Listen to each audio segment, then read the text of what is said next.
Kate and welcome to Music Production Nerds. Today we'll be showing you how to create your own sample packs using sounds that you find online or recording your own sounds from home. Let's go ahead and get started. So I've created a bunch of different sample packs in my time. I've created a pedal steel sample pack. I've also created so many different vocal sample packs, which if you want to learn more about how to create those specific types, like the video and leave a comment below so we know to create that content in the future.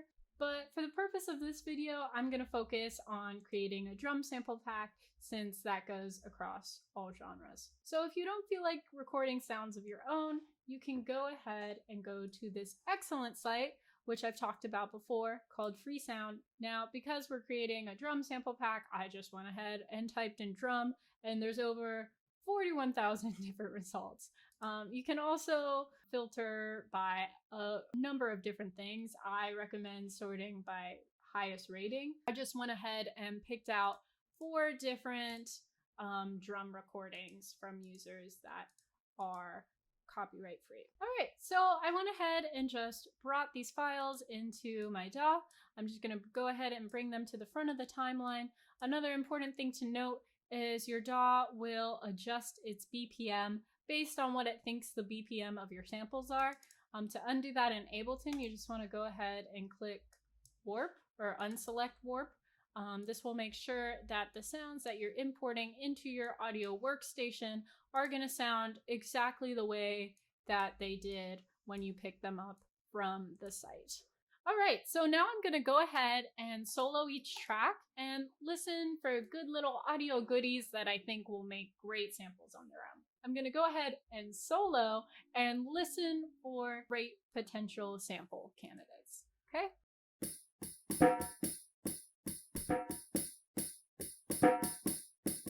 Okay, so I kind of like this tambourine sound that conveniently comes right at the beginning. I'm just going to zoom in really closely to the front of this sound. I'm going to turn off the grid so I have more precision, and I'm just going to get to the very start of the sound. So as soon as I hit play, it plays the sound without any excess noise. And I can just go ahead and cut. In Ableton, that is Control E, okay? I'll cut to about here, perfect. Bring it to the front of the playhead, and I'm just gonna label this Tam, for short for tambourine. There we go. Okay, next, let's move on to the second track and sort through. Okay, so definitely a more intense house type vibe. I feel like this sound right here will make a good kick. So I'm going to go ahead and isolate it. Okay. Delete the excess. Check to make sure it's what I want. Cool. I might, take out the end a bit there or kind of fade it out. I mainly am looking for this bassy sound. Another great thing that you can do is you can go ahead and just slap on an EQ to any sample. Here we go. Now, since this is a kick, I mainly just want the low end information. So I'm going to go ahead and put on a low pass filter and adjust my EQ accordingly.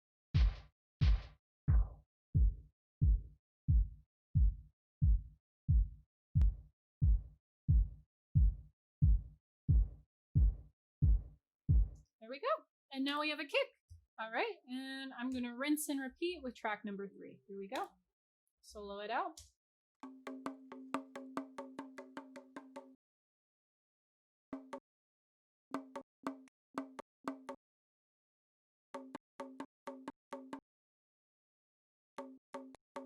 So I like this,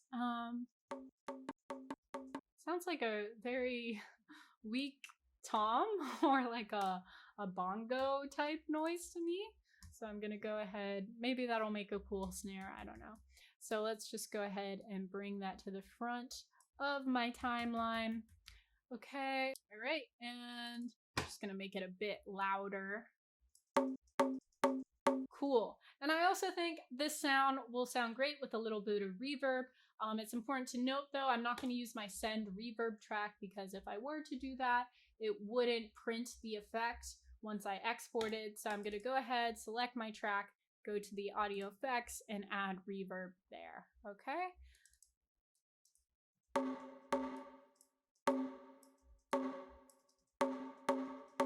Great. Okay. And I'm just gonna label this wet bongo. Okay. And we'll repeat the process for our fourth track.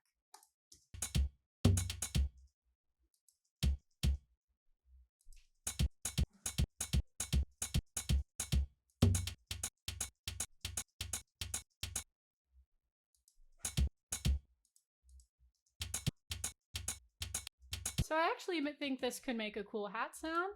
I'm gonna go ahead, go to the front of the sound that I want, isolate, okay, and bring it forward.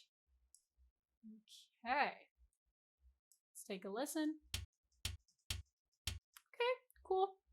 I also feel like it has a bit too much low end for a hi-hat that I would like, so I'm going to drop an EQ on here.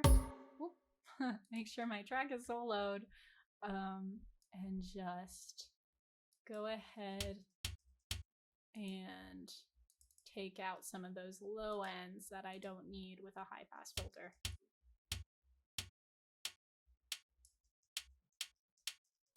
So now it sounds like a lo-fi hi-hat to me.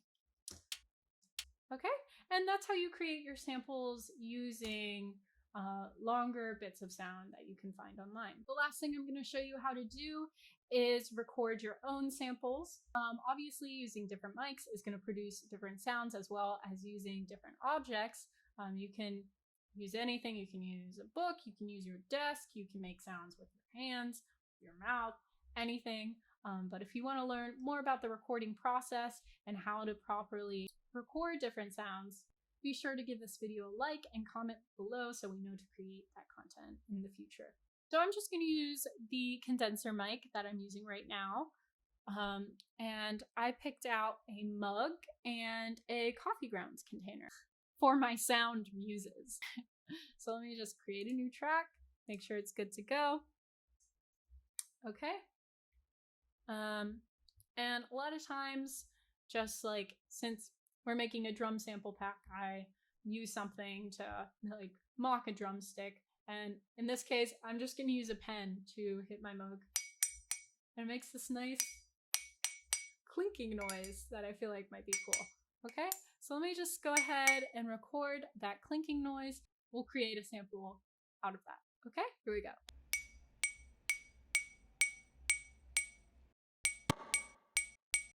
Okay, there we go. So let me just go ahead and isolate that noise.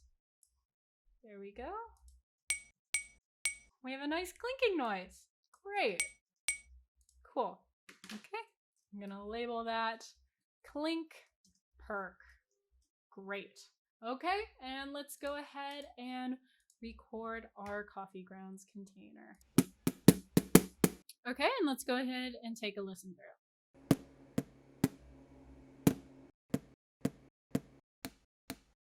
Okay, and I actually think this would make a good rim sound right here.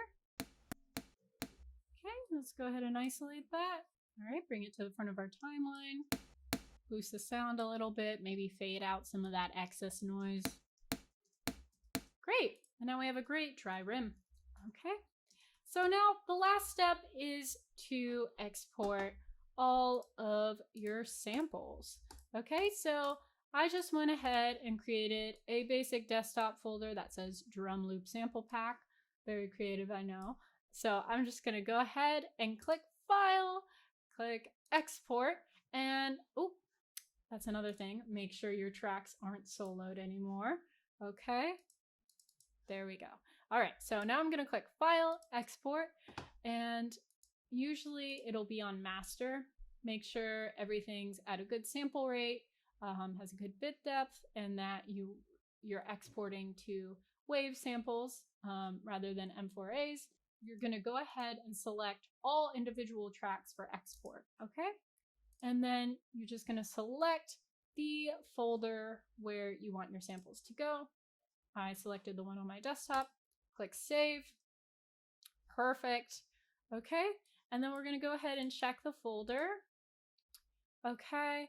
In Ableton, it'll give you a master automatically along with an A and the B send track, which we don't need. You can just go ahead and trash those.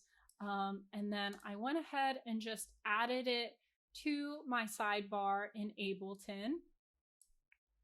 And as you can see, even if I delete all of my tracks here, we still have all of our samples that we created ready to go. And then just for fun, so you can see, I went ahead and created a quick drum loop using what we created.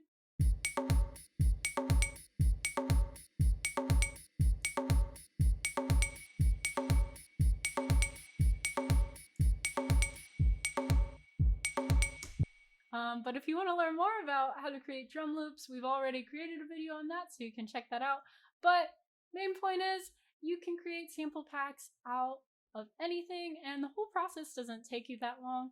And now, whenever I go to produce, I have those drum samples at the ready for me to use at any time. But yeah, that's it for me. If you want to learn more about the recording process, we'll also link to an article on our website. All right, well, anyway, thank you all so much for watching. Be sure to subscribe, like, and share, and visit our website, musicproductionnerds.com, if you'd like more production tips, gear, and plugin guides. I will see you next time. Bye!